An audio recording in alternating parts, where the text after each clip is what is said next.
Welcome to the Smith Sisters Talk Show. I'm Gwen. And I am Crystal Smith. And we want to start by saying that we're in the season of Lent. Lent is a 40-day Christian season, and it's a sacrifice. And we're going to start with a prayer, but Lent is about prayer, fasting, and preparation for Easter. And it's time for spiritual renewal and repentance. So my sister and I, we are going to say this prayer together. And we are also representing the Oblate Association. Okay? Specifically at Our Lady of Guadalupe Church, okay? Dear Lord, during this season, this Lent season, help me to recognize my sins and turn my heart towards you in genuine repentance. Grant me the strength to make amends and grow in your grace. Amen. Today we are so delighted to have on our show today Mrs. Carolyn Barber Pierre, who is from Tulane University. So we want to have Carolyn to start by saying hello to our listening audience, and then I'm going to tell you a little bit about Carolyn. Thank you so much for having me on the show. I am delighted to be here today to share a little bit about me and my journey. And this is terrific. So I am going to tell you a little bit about Carolyn. Okay, Carolyn, we are so honored to have her on our show today. She is the iconic Carolyn Barber Pierre, legendary Tulane University history record. We're recording this on the Smith Sisters Talk Show, which is a celebration for us. And Carolyn's going to look back at this one day and go, wow, did I do all this? Did I say all this? So we want to start with telling you a little bit about Carolyn. The 40-year reign. Carolyn arrived at Tulane in 1984 and has outlasted every administration. Mrs. Pierre didn't just join the system, she built it. Founder of the O. In 1987, Ms. Pierre founded the Office of Multicultural Affairs when resources for minority students were virtually non-existent. The ultimate name drop. In 2021, the university officially renamed its hub for diversity the Carolyn Barber Pierre Center. It's rare for a living staffer to get a building, and I'm so happy that we're sharing this moment with her, because most of the time people are deceased when they name a building, but it's named after Carolyn, the Casa Samba Queen. That's what we call Carolyn in the community, right? And she's laughing at that. She's going to let me finish my dissertation on who she is, right? Carolyn founded the Casa Samba, the first Brazilian samba school in New Orleans. She is essentially the bridge between Tulane academics and New Orleans street culture. She's a trailblazer. The Trailblazer Award. Mrs. Pierre was recently honored as the 2025 AAC Commissioner's Trailblazer for her social justice and student advocacy, which is akin to the Smith Sisters show because we're Christian advocates, okay? Strategic evolution. Her new promotion to senior advisor to the provost at Tulane University. She is now one of the highest ranking voices in the Office of the Provost. Now, Carolyn, Chris, we're going to start having our conversation right now. Okay, Carolyn, it's a pleasure to have you here, and you're an icon. So you can say how long you were at Tulane. 40 years, my God. 40 years. Oh, my God. My God. How you feeling there with 40 years at Tulane? Under your belt, though. That's an achievement. Belt. Yeah. I mean, one day you're there and you look back, and it's just like a dream. Like no one would think that anyone would stay in a position for 40 some years. But, I've been blessed. I've had some amazing mentors. I've had amazing students. I've had all kinds of opportunities to create programs and services that were non-existent at Tulane. Okay, a thought that I just popped in my head. 20 years, but in between that time, Hurricane Katrina.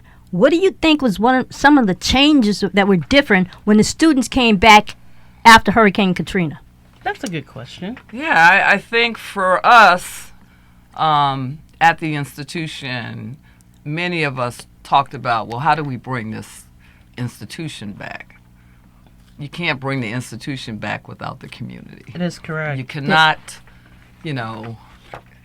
help others to build and restore what was totally washed out. So Tulane made a commitment to really get involved in the service of this community, in the recovery and the rebuilding. So for us, it was a whole new way of looking at how we interact with New Orleans, how we are an active neighbor and community community entity within the city.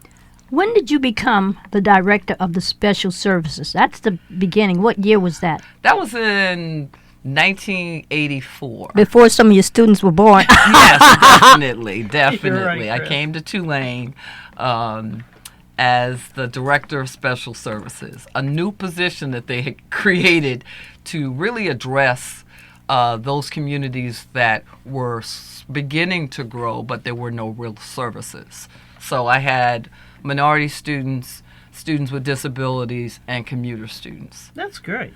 So how was your job changed from 1984 to now, having a center named after you at Tulane University? Here in New Orleans, of course. Which is phenomenal. Yes. Yeah, I'm still kind of pinching myself to think that I have a building named after me. You do. Or a center named after me. So you're going to take a picture and send it to all your relatives on a postcard? She's originally from New Orleans, you all. I mean, not originally. Her mom and is- dad is. So she has ground roots here. So she grew up in New York, but we want to let everybody know she's originally from New Orleans. I shouldn't have cut it, but go ahead. Continue your conversation. So,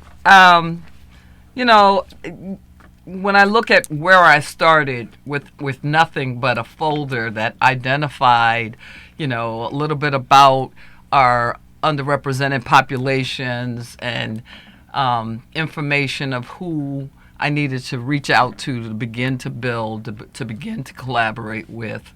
And that's what I did. I went on a listening session with our students, with our faculty, with our staff to figure out what are the services, what are the needs of the students, and how best to address them. So over the years, the university has really allowed me to grow the programs, really for our students who consider themselves underrepresented. The office went from addressing minority students to including LGBT, to include religious student organizations. And over the years, we've just really collaborated with every department and office on campus to make sure our students knew how to take advantage of those resources, but also how to see themselves and how to develop the kinds of skills necessary for them to live meaningful lives, to be successful, and to be true to themselves. Okay, in reference to it's their first time away from home in some cases, how do you relate to the students and tell them not that they are more of a matured adult now because they've left high school? Right. How do you have that conversation with them? I mean, it starts like in orientation, working with incoming students to say, now that you're a college student, here are the differences from being in high school to college. Here are the things that you're going to have to learn without your parents, without someone constantly watching you. You're going to have to make those decisions of how, college is a time where you make your lifetime friends. You really formalize your values and your career interests. So how are you going to do it and do it in a way that you are true to yourself, that you are not letting others really kind of steal your joy, but understand who you are in the context of the world, who you are in the context of what you're trying to study and what you're trying to eventually become. Okay, prior to all of this change in America, you could, when we were in college, you'd go to college and you probably would get a job in your field. What do you say to the students now that a lot of jobs have been changed, a lot of careers have been changed? So are you, when they come in to your office, do you kind of sit down and kind of give them some direction as to what are you, guidance into what you really want to do in life? Because this is not the same America prior to this new economy changing everything with AI, and it's a lot of people losing jobs. Yeah.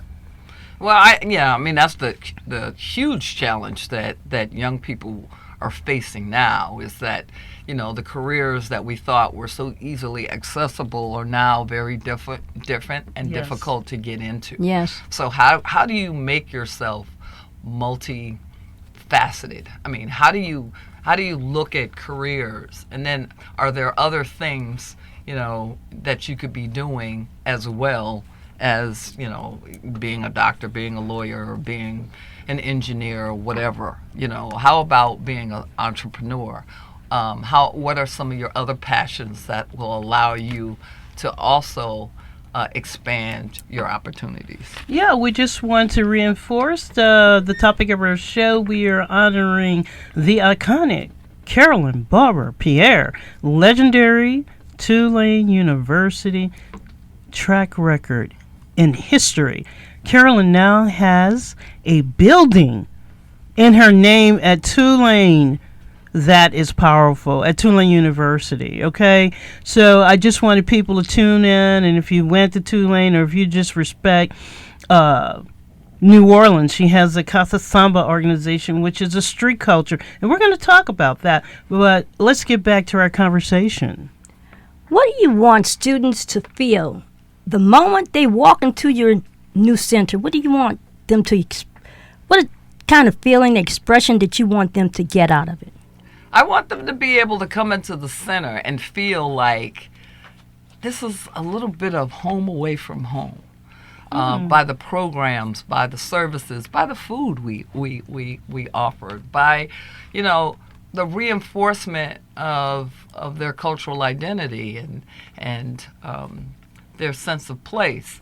Ours is about creating that community, creating that sense of belonging where all students can thrive. This is good. I hope the Smith sisters get a chance to come and tour that building. Carolyn, I'm put you on the spot right now. For sure. For sure. She said for sure. Chris? Okay, so what should students do if they experience discrimination or bias on campus? Let's go deep and let's keep it real. Well, there is now. a link that students can report bias. Tulane does not tolerate acts of bias and harassment and discrimination. So students will learn that. They will hear about how you report effectively across and during their time at Tulane. They work through the Office of Student Conduct and Victim Support to be able, but they will find out from the classrooms, from living in the residence halls, from, you know, all their interactions in their student organizations. There is constant reminder of how they report bias and discrimination. Okay, again, we're talking to Mrs. Carolyn, the iconic Carolyn Barber Pierre, legendary Tulane University. She's an icon. After 40 years. After Yes, 40 yes. years, you guys. I mean, that's a long time. And Carolyn's like, it was like a dream, you know. I'm like, oh my God, that's a very long time. She's been here a long time as well. She's originally from New York, but she is here. She started at Dominican. Is that correct? I saw your video. Dominican, St. Mary's Dominican College. I came to be the assistant dean of students and director of residence, but I didn't know that Dominican was experiencing some financial challenges, which would force them to close 2 years later. Yes, yes, that's true. But yeah. fortunately, I was housing Tulane and Loyola students, and I was offered positions at both of them, and I decided to go to Tulane. Well, you got blessed in New Orleans. Yes. I'm glad for yes. you. Yes. New Orleans is definitely my home. Okay, so great. Tell us what you really feel about New Orleans, our culture, which is totally different from New York. Right. So what do you think about that? Oh, when I first came, I said, well, this is in the Deep South. And Right. you hear all the stories about the Deep South. And Yes. Right. I said, well, I'm going to come down here for a couple of years, get some experience, and then go somewhere else. Oh, my God. She was gonna But leave. Okay. there is no city, and I've been to a lot of cities in the United States, that has the culture, that has the people, that has a sense of place like New Orleans. I think, I think that's You know, true. and you know, I don't know. I've always, from the minute I came here, I felt like I could see myself here for That's a while. great. People were real friendly. They were real accommodating. I mean, you'd ask somebody for a direction, they would walk with you and tell their whole life story. and That's true. Show That you is where true. to go, and or invite you to come get some good food. That is Yes. true. And I didn't, that to me meant more than just anything as far as, finding a sense of community. And I found it in so many different ways. And people. And right. people. Yes. And that's what she's emulating at her center. She is. I think that's where you got a lot of understanding about how to relate to people, because New Right. Orleanians, we have various people from all around the world coming here, either musicians or different Academics, scholars, and what have you. We really do. But I want to talk about your center. What is it going to provide to New Orleanians and to your students? Well, obviously, it's an opportunity for students to be able to see themselves and to see their we focus on leadership development, on mentoring, on cultural and personal identity development. We advise like all of the various ethnic, religious, and or student organizations. How do we create the next set of leaders? That's what our center has done. How do we partner to make sure that our students are taking advantage of the vast resources that Tulane has? Okay, what about community? Like if the Smith sisters wanted to get involved, how can it extend to us to become leaders, to incorporate your vision on air in the community? Are there working tools at your center? Obviously, our students are always looking for ways in which they can gain experience. Okay. If we have, Tulane has a lot of community partners, Right. where our students are doing internships, where they're doing summer jobs, where they're helping Okay. organizations, continue their success. So ways in which, we've had a number of community services come and ask our staff and our students to come, whether it's tutoring, whether it's mentoring, whether it's, supporting their organizations in one way or another. Now, Xavier's excellent about that, because they have had a tutoring program where the students would get internship by tutoring the students in the Catholic schools, and they would leave at a certain point from their universities, come to the Catholic schools and teach and help them, like the students that had a deficiency Correct. in certain courses. That's been their motto, to help.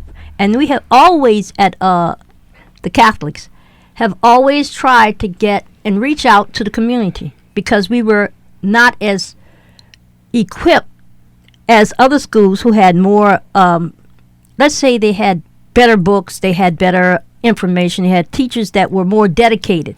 And that's what I see in the public schools now, that they seem to be losing the dedication, and that was there prior to public schools. The teachers that were in the countryside, the rural areas, were definitely wanting to make sure that their students learn what they were supposed to learn in Right. order to excel. And let me give you some information, Crystal. When I was at Xavier University, not only were they teaching Catholics, they were teaching the kids from the Holly Grove area. Well, that's true. Right. Carolyn, you may know about that area, the poverty-stricken areas, and it really helped to tutor those kids for free.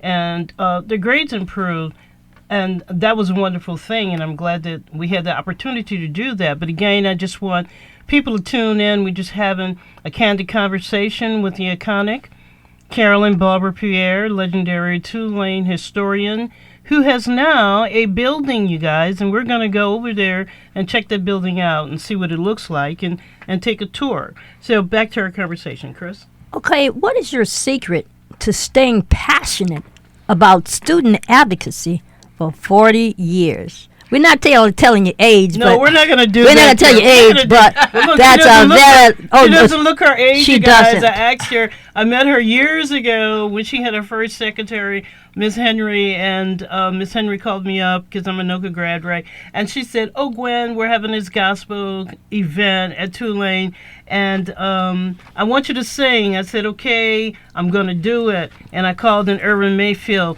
and Irvin Mayfield played for me. Carolyn said, "I kind of remember that, Gwen, but that was a long time ago." But again, you guys, she doesn't look her age. And I know, but I think that's because of her ancestors coming from New Orleans. That's right, on her mama's side. Yes, okay, yes. You got to get that right.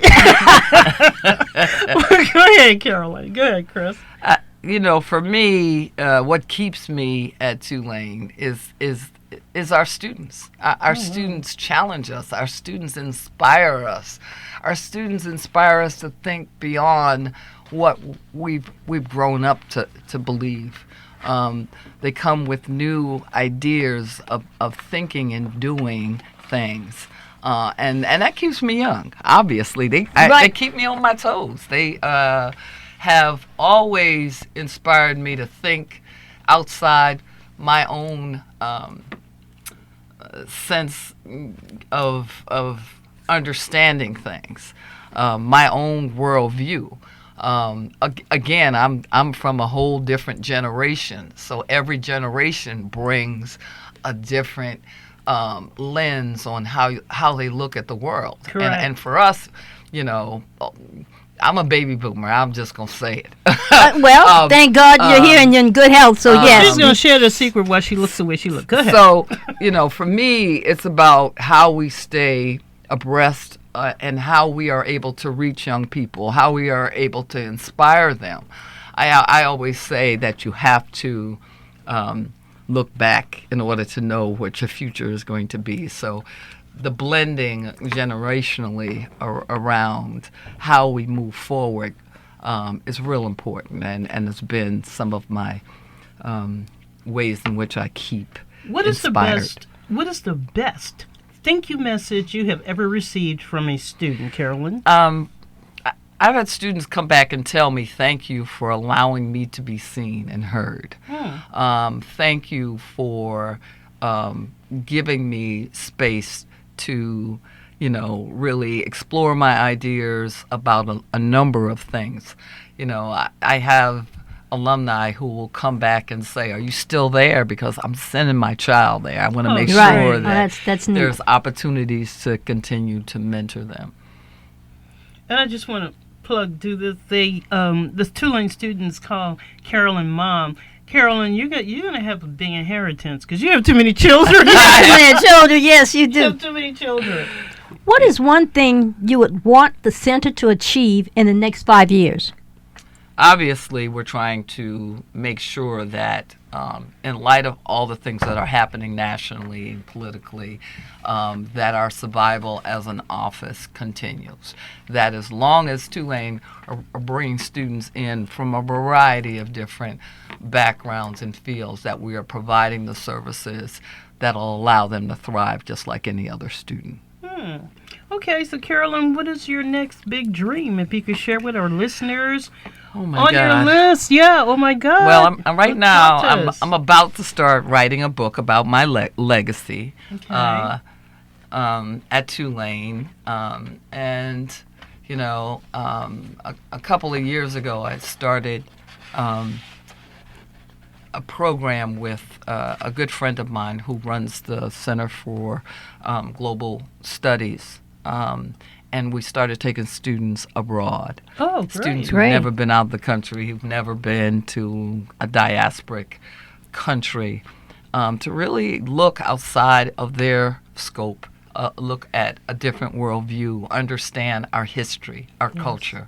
So I'd love to continue to do that and really do it intergenerationally, like with students, with alum, That's great. faculty and staff, because I've seen the tremendous growth and effect it's had on folks. And I want to reinforce, we're talking to, I can say the Honorable, iconic Carolyn Barber Pierre's legendary Tulane University, her track history. You guys, this is the first time, and I want you to go and visit that building. They named a building, named the Carolyn Barber Pierre's building. And we are honored to have had you here during Black History Month. This is truly an honor. It and is. a great deal of priests that come in are from Nigeria and some Uganda, other countries in West Africa. in Africa, all around Africa. So usually one of them is here, but because of this holiday season, they were not able to be here today. So Gwen and I simply said a prayer. But perhaps you can start there because they're from all over the continent of Africa. Right, and I want to say, please remember to listen to the Smith Sisters Radio Talk Show on WVOG, 600 a.m. each Friday evening of the month, 6:30 until 7 p.m. 6:30 until 7 p.m. Again, call your friends, everybody. You can hit us up on X. We're on YouTube. And just look and listen to our conversations. The Smith Sisters Talk Show each And please, Friday. yes, and please, Carolyn, when you do finish your book, whenever you get a chance to do it, please come back to our show and tell us the name of the book so we can at least push it, because you have given service as the nuns give service when they are doing, I guess, teaching in schools. And for you to come back and tell what your experience is. And the After nuns 40 brought it plus down here years. too. Let's give it Yeah, did hey to they? the Catholic Church. Yes, they Check it did. out. Yes. Yes. She said But yes. please stay tuned to the Smith Sisters show next time. And would you like to say a couple of words in ending? In closing, I just want to thank you for the opportunity to talk a little bit about my journey, and I hope it inspires others. this is Just you being here. just you it being will. here, and guess what? Your bloodline here, because you're from your mama's from New Orleans, Right. and like you said, we're close people, and we like to talk and eat and do that kind of thing. But anyway, So- thank you for coming here And to New please Orleans. stay tuned next time. But we will be airing every Friday. Evening from 6:30 until 7 p.m. Tell your friends and your family. You know, we're like a community-based show, so we're kind of family. We are family, so definitely tune in and listen to the Smith Sisters Talk Show. I'm Gwen. And I am Crystal Smith. And And thanks for listening. Let's keep this journey going.